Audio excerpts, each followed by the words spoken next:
je suis auprès du maître. Je n'ai pas travaillé cet après-midi. J'ai fermé mon entreprise exprès pour pouvoir en fait peaufiner le message que Dieu m'a donné. Avant toute chose, on va se lever et on va remettre ce moment, ce message entre les mains de Dieu.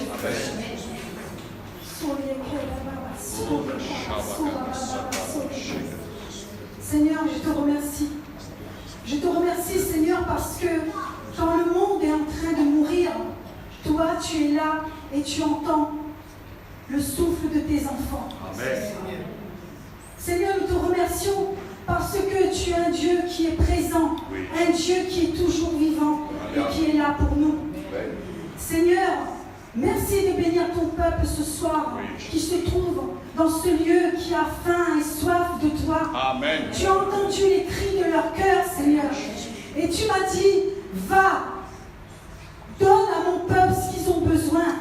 Va, donne-leur, Seigneur, ce message de fortification. Seigneur, je te remercie de prendre le contrôle, Seigneur, de mon être tout entier, Seigneur, de prendre le contrôle de ma bouche, Seigneur, et de mettre tes oracles dans la bouche de ta servante pour ton peuple ce soir, Seigneur. Et bénis ta parole ce soir, Papa, au nom de Jésus ton Fils. Bénis cette parole, Seigneur, qui sera apportée au nom de Jésus. Amen. Amen. Alléluia.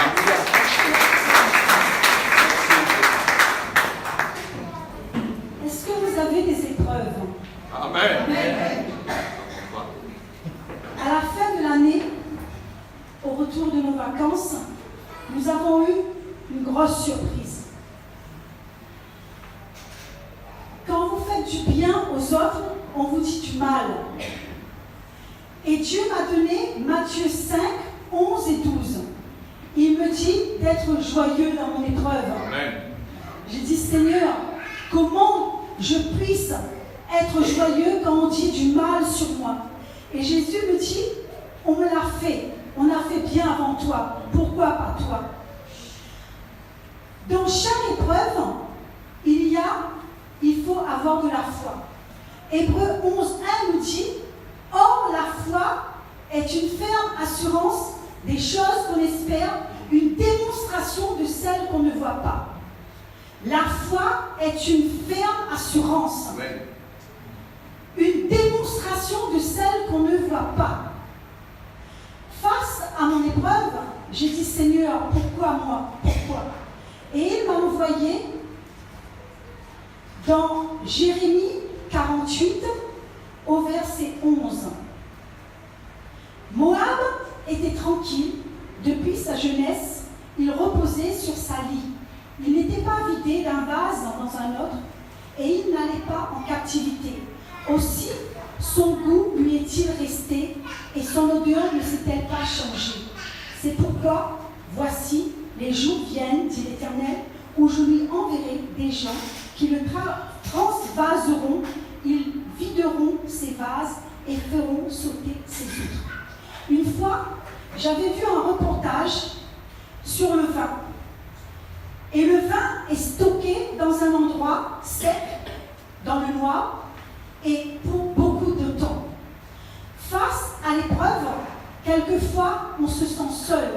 On se sent presque, je dirais, abandonné. Nous, ce qu'on croit, mais Dieu est avec nous. Amen. Et l'épreuve est faite, comme le dit dans ces deux versets, Moab était tranquille. Donc, quelquefois, quand on suit le Seigneur, on veut être tranquille. Mais Dieu, face à chaque épreuve, va vous transverser de vase en vase. L'épreuve que vous avez vécue, vous ne le verrez pas sous un autre angle, à moins que vous n'avez pas compris. Parce que quelquefois, nous, chrétiens, on est comme un chien qui essaie de prendre sa queue, qui reprend. Mais il faut qu'on arrive justement à entendre la voix de Dieu face à son épreuve. Nous allons, c'est pas mon message, hein. Nous allons lire Daniel 3. Ce merveilleux livre de Daniel.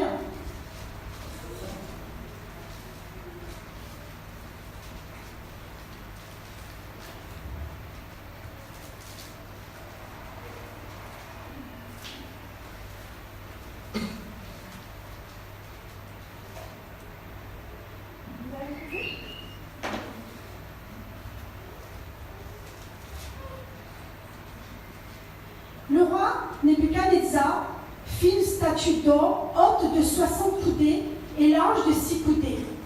Il l'adressa dans la vallée de Dura, dans la province de Babylone. Le roi Nebuchadnezzar fit convoquer les satrapes, les intendants et les gouverneurs, les conseillers, les trésoriers, les jurisconsultes, les juges et tous les magistrats des provinces pour qu'ils se rendent à la dédicace de la statue qu'avait élevée le roi Nebuchadnezzar. Alors les satrapes, les intendants et les gouverneurs, les conseillers, les trésoriers, les jurisconsultes, les juges et tous les magistrats des provinces s'assemblèrent pour la dédicace de la statue qu'avait élevée le roi Nebuchadnezzar. Ils se placèrent devant la statue qu'avait élevée Nebuchadnezzar. Un héros cria à haute voix: « Voici ce qu'on vous ordonne, peuple, nation, hommes de toute langue. Au moment où vous entendrez le son de la trompette, du chalumeau, de la guitare, de la sambuc, du psalterion, de la cornemuse et de toutes sortes d'instruments de musique, vous vous prosternerez et vous adorerez la statue d'or qu'a élevée le roi Nebuchadnezzar. Et quiconque ne se prosternera pas et ne l'adorera pas sera jeté à l'instant même au milieu d'une fournaise ardente. » Au verset 8, à cette occasion et dans le même temps, quelques Chaldéens s'approchèrent et accusèrent les Juifs. Au verset 12, « Or, il y a des Juifs à qui tu as remis l'intendance de la province de Babylone, Shadrach, Médach et Abednego, hommes qui ne tiennent aucun compte de toi. Ô roi, ils ne servent pas tes dieux et ils n'adorent point la statue d'or que tu as élevée. » Alors Nebuchadnezzar, irrité et furieux, donna l'ordre qu'on amène Shadrach, Méshach et Abednego. Et ces hommes furent amenés devant le roi. Nebuchadnezzar prit la parole et leur dit: « Est-ce de propos délibérés, Shadrach, Méshach et Abednego, que vous ne servez pas les dieux, que vous n'adorez pas la statue d'or que j'ai élevée? Si vous ne l'adorez pas, un peu plus loin au verset 15, si vous ne l'adorez pas, vous serez jetés à l'instant même au milieu d'une fournaise ardente. Et quel est le Dieu qui vous délivrera de ma main? » Shadrach, Méshach et Abednego répliquèrent: « Ô roi Nebuchadnezzar, nous n'avons pas besoin de te répondre là-dessus. Voici notre Dieu que nous servons peut nous délivrer de la fournaise ardente, et il nous délivrera de ta main, ô roi. Sinon, sache, ô roi, que nous ne servirons pas tes dieux et que nous n'adorerons pas la statue d'or que tu as élevée. » Au verset 19, sur quoi Nebuchadnezzar fut rempli de fureur, et il changea de visage en tournant ses regards contre Shadrach, Méshach et Abednego. Il reprit la parole et ordonna de chauffer la fournaise 7 fois plus qu'il ne convenait de la chauffer. Puis il commanda à quelques-uns des plus vigoureux soldats de son armée de lier Shadrach, Méshach et Abednego et de les jeter dans la fournaise ardente. Ces hommes furent liés, vêtus de leurs caleçons, de leurs tuniques, de leurs manteaux et de leurs autres vêtements, et jetés au milieu de la fournaise ardente.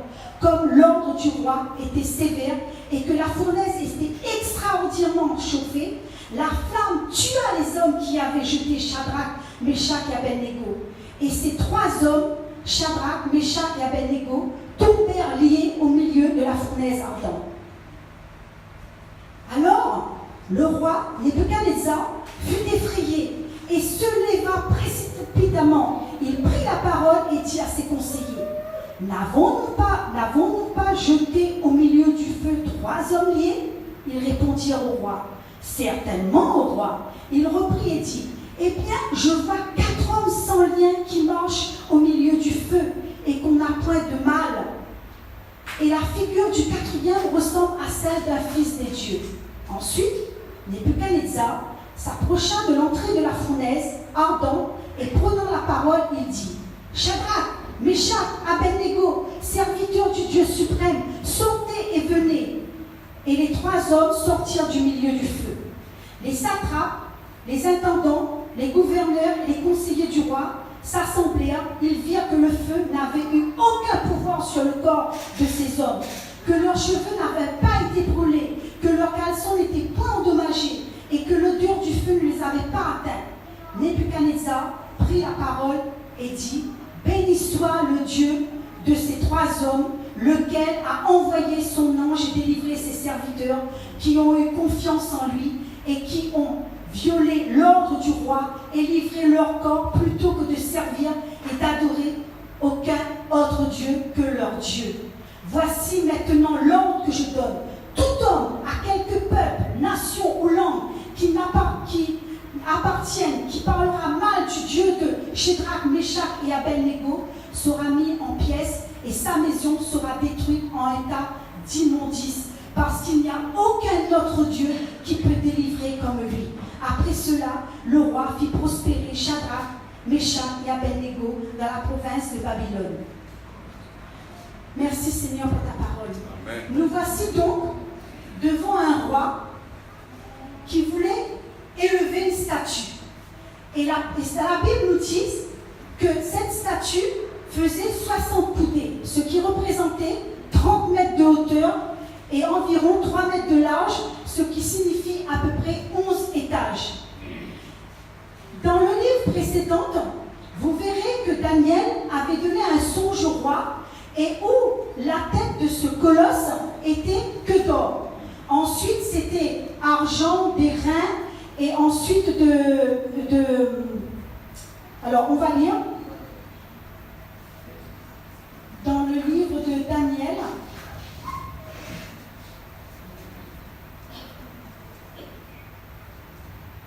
Au chapitre 2,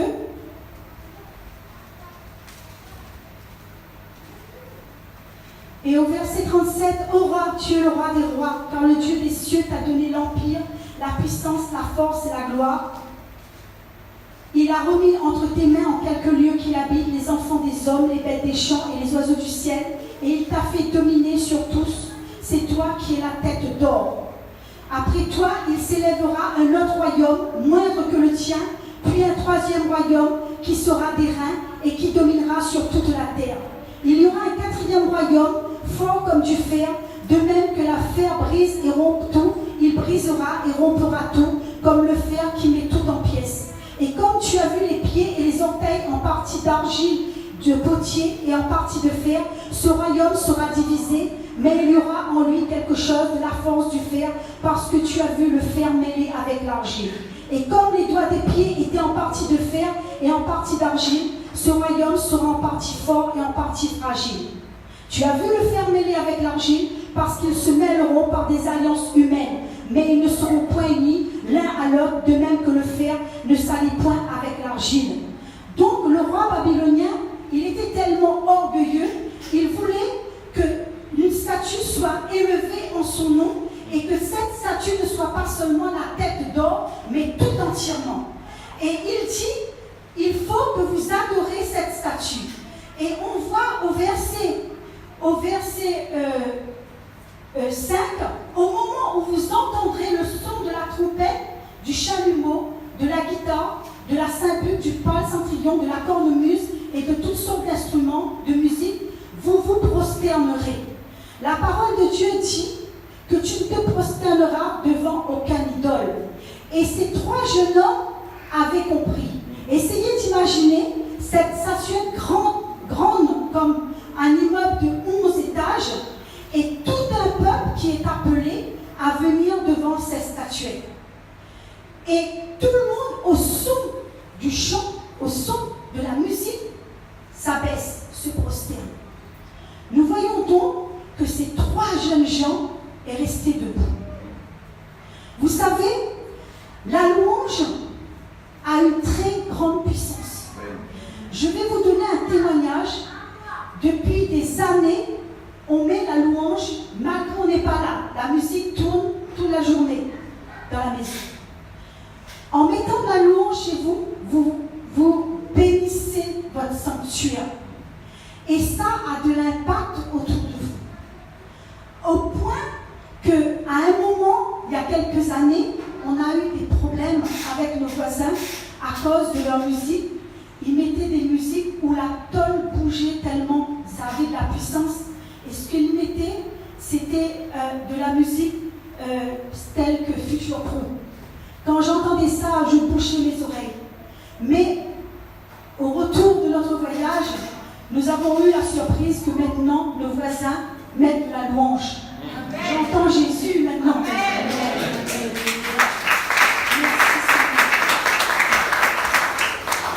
Lundi matin, j'ai encore une autre nouvelle.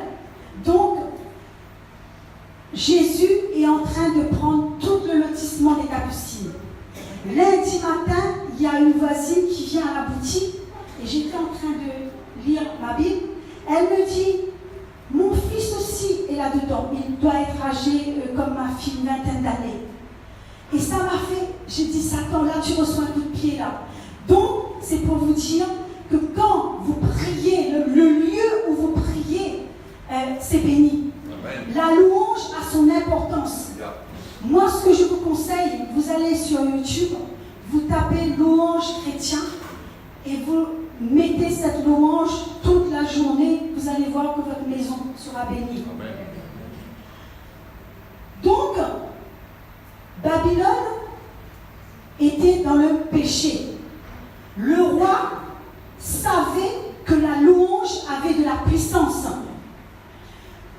Mais vous savez, quand vous servez le Seigneur, il y aura toujours quelqu'un pour venir vous tirer vers le bas. L'épreuve, comme sont ces trois jeunes gens, c'est pour nous aider à grandir. C'est-à-dire, souvenez-vous, le vin qui est versé de vase en vase, et le vin devient fort et puissant. Dieu attend de chacun d'entre nous que nous soyons forts et puissants. Et comment il va travailler avec nous? Il va travailler avec nous par l'épreuve. Ne dites pas à votre épreuve de partir. Quand ces trois jeunes gens étaient dans le feu, j'ai dit, Seigneur, mais pourquoi tu n'as pas éteint le feu? Il n'est pas venu pour éteindre le feu, il est venu pour faire éclater sa gloire. Nous aussi, quand nous avons une épreuve, c'est vrai que c'est dur, on se sent abandonné, on se sent seul, mais Dieu est là. Et il vous dit ce soir, peuple de Dieu, je vous aime d'un amour que vous ne pouvez même pas y penser, à tel point que j'ai donné mon Fils pour vous. Regardez la nature, le ciel, la terre, tout ce qui contient. Dieu a déjà tout fait. Et c'est par la foi que vous pouvez éteindre les traits enflammés de l'ennemi. Et c'est par la foi que tu peux prendre ce que tu attends de Dieu. Je ne sais pas si c'est ta guérison, si c'est dans le domaine des finances, si tu attends un époux, si tu attends une épouse. Je ne sais pas quel est tes besoins. Mais seul Dieu te dit, fais-le confiance. Mets ta confiance en lui, parce que la foi, c'est une histoire de confiance. Alléluia. Au verset 14, Nebuchadnezzar prit la parole et leur dit, est-ce de propos délibérés, Shadrach, Meshach et Abednego, que vous ne servez pas mes dieux et que vous n'adorez pas la statue d'or que j'ai élevée? Dans ta vie, il y aura toujours des idoles. Mais Dieu, il dit, je suis un Dieu jaloux. Amen. Tu ne peux pas mettre ton idole devant Dieu. Ça peut être la télé, ça peut être ton Facebook, ça peut être ton meilleur ami, etc., etc. Dieu te veut pour lui seul. Amen. Tu es à lui, tu lui appartiens. La vie chrétienne n'est pas de tout repos. La vie chrétienne demande des sacrifices énormes. Amen. Mais par rapport aux gens du monde, quand ils sont malades, ils ont recours aux médecins. Nous avons un grand médecin. Je sais que personnellement, pendant l'année de 2017, mon époux est là pour témoigner, j'ai été attaquée dans mon corps. Mais pas une seule fois. Et je rends grâce à Dieu. J'ai vu un médecin. À chaque fois, je prenais cette maladie, cette douleur que je ressentais. Et je mettais sous le pied de la croix. Amen. Il y a des gens dans le monde par rapport à nous qui ont des problèmes et qui vont dans l'alcool, qui prennent l'alcool comme moyen, la drogue comme moyen pour oublier. Mais nous avons ce Dieu grand, fort et puissant. Nous voyons à travers le livre de Daniel ces 3 jeunes gens ils étaient jeunes, la Bible dit qu'ils étaient jeunes. Ils ont fait face à ce gouverneur babylonien parce que ce roi, il avait de la puissance. Ils ont pu dire non, je ne veux pas me prosterner devant ton idole. Je ne peux pas, mon Dieu ne me permet pas. Ils ont rappelé le commandement que Moïse avait laissé. Alléluia.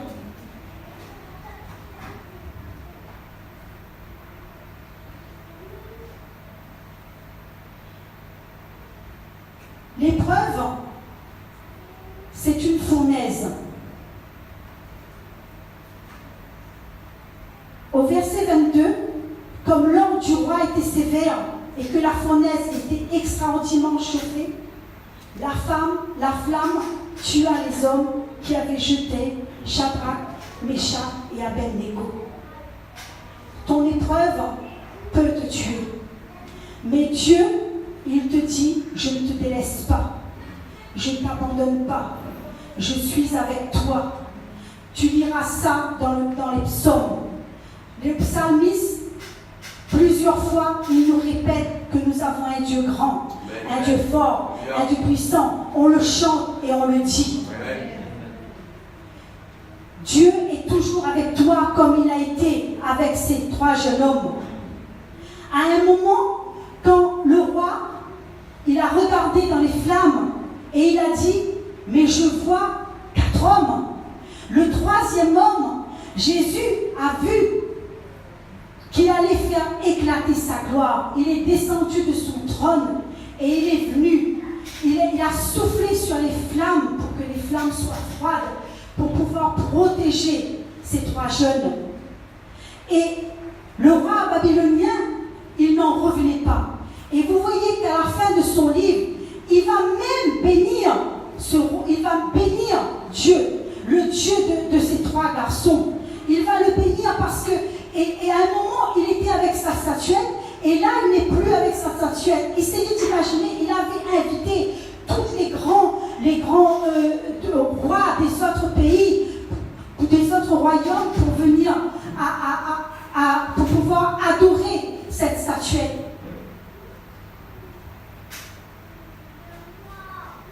Béni soit le Dieu de Shadrach, de Meshach et d'Abednego, lequel a envoyé son ange et délivré ses serviteurs qui ont eu confiance en lui et qui ont violé l'ordre du roi et livré leur corps plutôt que de servir et d'adorer aucun autre Dieu que leur Dieu. Ton épreuve te demandera d'avoir confiance. Il te demandera également de prendre ton autorité. La Bible est un trésor où Dieu nous laisse toutes sortes de versets pour pouvoir proclamer sur notre épreuve. Ensuite, tu es combattant dans ton épreuve. Tout homme à quelque peuple, nation ou langue qu'il appartienne qui parlera mal du Dieu de Shadrach, de Meshach et d'Abednego sera mis en pièces et sa maison sera réduite en un tas d'immondices. Parce qu'il n'y a aucun autre Dieu qui puisse délivrer comme lui. Nous voyons que le roi babylonien change maintenant de chemise. Il se tourne vers le Dieu très haut parce qu'il connaissait qui était le Dieu de Daniel, qui était le Dieu de Shadrach, qui était le Dieu de Meshach, qui était le Dieu de Abednego. Et ça, nous le voyons dans le chapitre 2 que vous lirez chez vous. Il faut connaître qui est ton Dieu pour pouvoir combattre les choses. Si tu connais qui est Dieu, tu pourras lui faire confiance. C'est ça, c'est d'avoir la foi. Alléluia. Gloire à toi. Nous allons voir maintenant un autre exemple dans Lamentation 3. Jérémie était un homme qui a beaucoup souffert dans les épreuves. Au verset 15, il dit « Il m'a rassasié d'amertume. Il m'a enivré d'absinthe. Il a brisé mes dents avec des cailloux. Il m'a couvert de cendres. Tu m'as enlevé la paix. Je ne connais plus le bonheur. Et j'ai dit, ma force est perdue. Et je n'ai plus d'espérance en l'Éternel. Quand je pense à ma détresse et à ma misère, à l'absinthe et au poison, quand mon âme s'en souvient, elle est abattue au-dedans de moi. » Mais au verset 21, « Voici ce que je veux repasser en mon cœur, ce qui me donnera de l'espérance. Les bontés de l'Éternel ne sont pas épuisées, ses compassions ne sont pas à leur terme, elles se renouvellent chaque matin. Oh, que ta fidélité est grande! L'Éternel est mon partage, dit mon âme, c'est pourquoi je veux espérer en lui. L'Éternel a de la bonté pour qui espère en lui, pour l'âme qui le cherche. Il est bon d'attendre en silence le secours de l'Éternel. Il est bon pour l'homme de porter le joug dans sa jeunesse. Il se tiendra solitaire et silencieux parce que l'Éternel le lui impose. Amen. Jérémie était dans un moment très difficile où il décrit l'épreuve comme au verset 15, il me rassasie d'amertume. Autant que quand on mange, on est rassasié de plaisir. Là, il était rassasié de problèmes, de difficultés. L'amertume était rentrée dans son cœur. Et il décrit l'épreuve comme si on lui avait brisé les dents avec un caillou. Pour ceux qui ont déjà passé par l'épreuve, vous sentez, vous, ce que Jérémie veut dire. Il dit, je ne connais plus le bonheur. Il m'a enlevé la paix. Il a perdu sa force. Il n'a plus d'espérance en l'Éternel. Il dit, quand je pense à ma détresse et à ma misère, à l'absinthe et au poison, quand mon âme s'en souvient, elle est abattue au-dedans de moi. Mais à un moment, Jérémie se révolte. Et là, il dit, au verset 21, je veux repasser en mon cœur. Et au verset 24, il dit, je veux espérer en l'Éternel. Et là, il voit de la bonté. Il espère en lui. Mon frère, ma soeur, si tu veux servir le Seigneur, si le Seigneur t'a appelé et que tu as un pilier dans ta famille, dis-toi bien qu'il faut que tu passes par l'épreuve. Et si tu n'as pas d'épreuve, demande à Dieu, prie, demande à Dieu des épreuves. Parce que les épreuves sont faites pour t'éprouver, pour changer ta nature, pour que ce vieil homme sorte à l'intérieur de toi. Il faut que Jésus règne en toi. C'est pour cela que Dieu nous a appelés. Dieu nous a appelés avant de rentrer dans son service. Dieu a besoin qu'on soit transformé, qu'on soit changé. Je fais toujours à ça, à la référence d'une bague. Avant que la bague devienne précieuse, il y a tout un processus. C'est un vulgaire rocher que si on passe à côté, on ne verrait même pas. Mais ce rocher est lavé, travaillé, jusqu'au moment où elle devient brillante et ensuite elle est transformée en bijou. C'est pour cela que tu passes par cette épreuve. Dis au Seigneur merci pour l'épreuve. Dis-lui de ne pas enlever dans l'épreuve et demande-lui, Seigneur, qu'est-ce que tu veux me dire? Qu'est-ce que tu veux me faire comprendre? Mais reste calme. Dans l'épreuve, il faut que tu sois silencieux. Dans l'épreuve, il faut que tu aies de la patience. Dans l'épreuve, il faut que tu aies un cœur de bonté, un cœur de charité, un cœur d'amour. Je ne sais pas par quoi tu passes, mais ce que Dieu m'a dit, va, parle à mon peuple en a besoin, ils ne comprennent plus où ils en sont. Et Dieu te dit qu'il est avec toi, qu'il marche à côté de toi. Comme l'a été Jésus dans la flamme avec ses 3 garçons, il est avec toi. Tu ne seras pas brûlé. Même si tu sens que l'épreuve est là,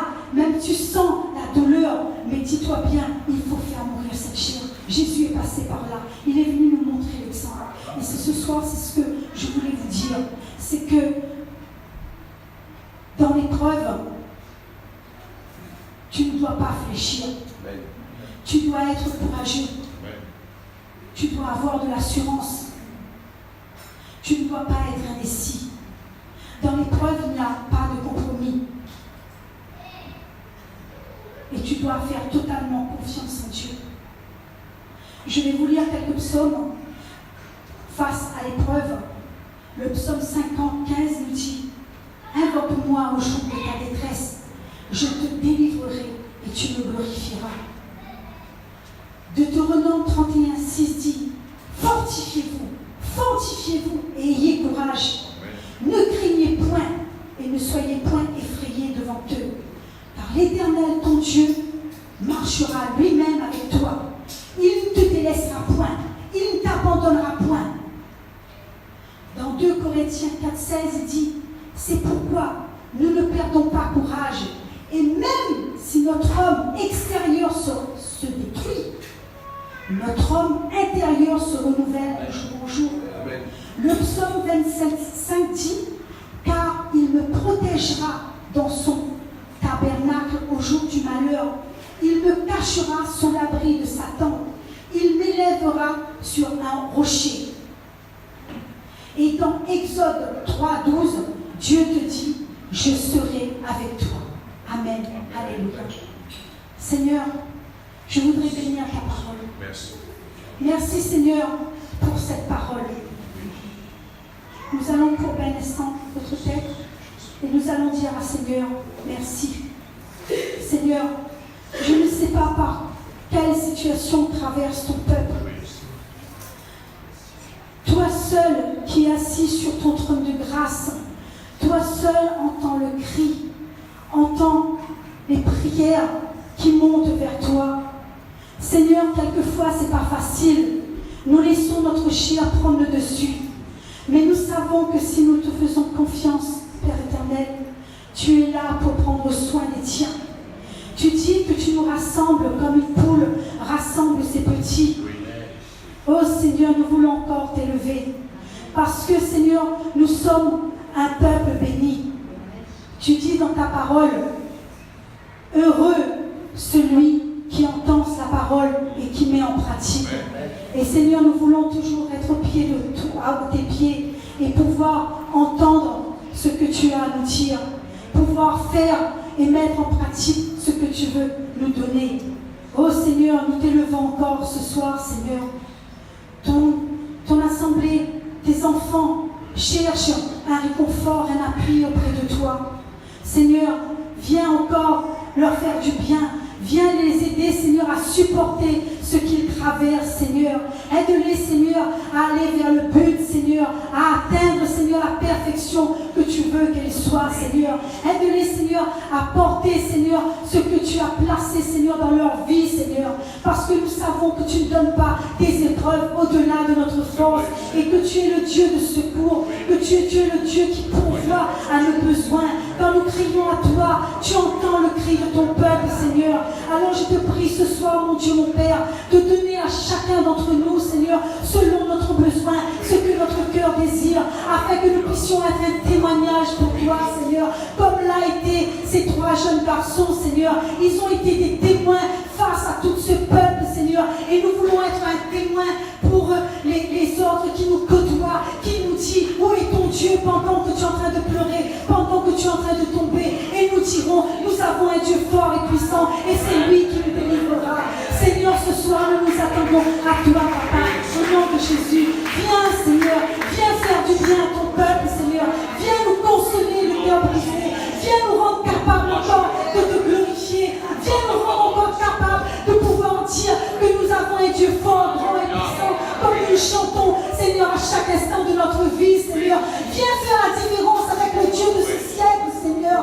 Viens nous dire encore que tu nous entends, Seigneur. Alléluia. Béni soit ton nom, Seigneur, ce soir encore. Je te rends grâce pour tout ce que tu fais, Seigneur. Je te rends grâce dans la vie de chacun d'entre nous, Père éternel, au nom de Jésus. Parce que je sais que tu es un Dieu qui aime tes enfants, Seigneur. Je sais que tu es un Dieu qui a combattu les plans de l'ennemi. Tu as déjà tout accompli, Seigneur. Aide-nous, Seigneur, à rentrer dans tes plans. Aide-nous, Seigneur, à prendre, Seigneur, cette vocation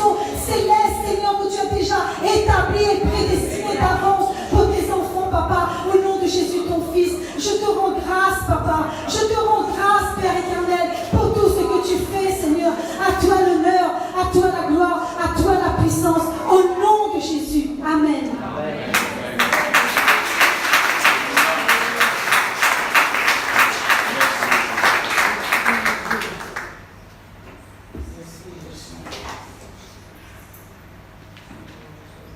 Gloire à Dieu. Merci beaucoup, Sœur Françoise, pour la parole de Dieu qui nous a encouragés ce soir. Amen. Amen. Les paroles qui viennent à mon cœur, vous connaissez bien. L'apôtre Paul dirige aux Romains, toutes choses contrevient ce bien Dieu. Amen. J'ai appris un secret dans l'épreuve. Ça fait 39 ans cette année que je connais les épreuves, hein. C'est pas fini. Hein. Amen. Amen. Gloire à Dieu. Amen. Amen. Et vous savez, chaque épreuve que ça présente, parce que les épreuves vont venir sans vous demander votre vie. Hein. Vous êtes là? Amen. On va se... monsieur. Hein? Non, il va pas... Mais Paul dit toutes choses qu'on commence à bien. Amen. J'ai appris quelque chose de très... Il y a beaucoup de choses à apprendre, à découvrir dans les épreuves. Mais il y a un secret, c'est-à-dire ma réaction, le secret que je vais vous dire, ma réaction quand une épreuve... Vous savez, quand une épreuve arrive, c'est quelque chose qui n'est pas de l'ordinaire. C'est pas quelque chose que j'ai connu l'année dernière. Et vous avez remarqué que les épreuves ne ressemblent pas. Hein? Parce que votre foi, on peut ressembler, c'est-à-dire à même niveau. Mais au fur et à mesure, ça va augmenter. Amen. Amen. Ça va augmenter. Alors, pour vous dire ce soir, bien aimé, à chaque fois qu'une épreuve arrive dans ma vie, je dis, Seigneur, quelle est ta volonté? Parce que l'épreuve de Dieu m'emmène dans sa volonté parfaite. J'ai appris cela. Parfois, je suis en train de bien servir le Seigneur, je suis bien content, gloire à Dieu. Tout d'un coup, il y a une montagne qui tombe, paf, sur ma tête. Qu'est-ce qui se passe? Je suis en train de bien servir le Seigneur, je suis en train de prêcher, en train de faire le ministère, paf, ça arrive comme ça. Mais je dis quelque chose, bien aimé, je sais que Dieu, quelque part, parfois le Seigneur nous dit, l'épreuve nous arrête. Hein? C'est une chose que nous sommes en train de... Je ne dis pas quelque chose de mal, mais quelque chose qui ne convient pas à la volonté du Seigneur. Et Dieu dit non, il faut que tu changes de trajectoire. Parce que je vais t'emmener dans ma volonté parfaite. Amen. Alors j'aimerais te dire quand les épreuves arrivent dans ta vie, tu dois louer le Seigneur. Amen. Amen. Amen. Tu dois louer Seigneur. le Seigneur. Tu ne dois pas murmurer. Parce que si tu murmures, ça veut dire que tu es encore un bébé. Hein, tu grinces. Hein, il y a des chrétiens. Il y a des chrétiens souvent le foi grincent quand il y a les épreuves. Mais pensez-vous, bien aimé, si moi ou la sœur François qui vient de vous parler ce soir particulièrement, quand les épreuves arrivent, vous grincez. Moi je vois les gens, oh, moi je suis plus capable, je n'en peux plus, hein, ça fait des claques comme tu dis. Mais l'épreuve, ça va t'aider à renforcer ta foi. Amen. Amen. Et je rends grâce à Dieu, bien aimé, en 39 ans cette année, à des épreuves, pour vous dire la foi que Dieu m'a donnée. Ben, quand tu grandis dans la foi, tu peux aider les autres personnes. Amen. Parce que tu es content que tu aides les autres personnes, mais qu'à chaque fois les autres viennent t'aider. Hein, ça t'humilie quelque part. Moi je vois les chrétiens, à chaque fois, ça les humilie qu'à chaque fois, il y a les autres personnes. Et on est là depuis 10 ans, 15 ans, mais à chaque fois, on ne supporte pas l'épreuve. Mais si maintenant tu as compris la volonté de Dieu, tu cherches la volonté de Dieu, le Seigneur va te donner la force, le moyen. Jamais il va te donner une épreuve au-delà de la force, mais il va te donner le moyen de s'en sortir. Amen. Toutes les épreuves que je pense que ça va être des livres, hein, si je peux créer des épreuves, bien aimé, que j'ai traversées dans tous les niveaux. Dans tous les niveaux, dans mon spirituel, dans l'église, dans la famille, etc. Dans le corps, dans les paperasses en général. J'ai rencontré pas mal de problèmes. Mais je peux vous dire, bien aimé, ça, la Bible dit dans toutes ces choses, nous sommes plus que vaincus. Amen.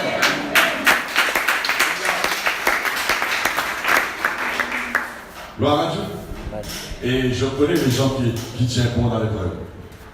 Quand ils arrivent là le dimanche matin, ils sont debout pour louer le Seigneur. Amen. Mais ceux qui ne supportent pas, ils attendent. Ils attendent qu'on passe plein de prêcher, pause, on me les mains. Non. Laisse ça pour les nouvelles personnes. Il y a un chant, on va chanter ça avant de terminer.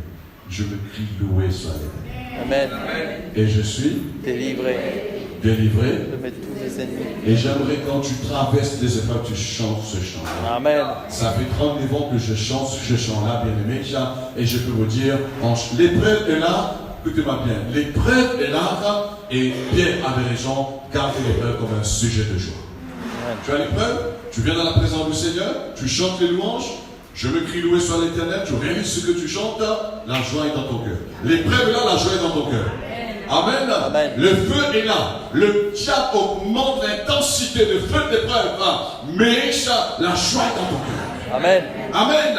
Et la Bible dit que si tu traverses à travers le feu ne te brûlera point. C'est pas pasteur qui te dit ça. Pasteur te transmet le message de Dieu.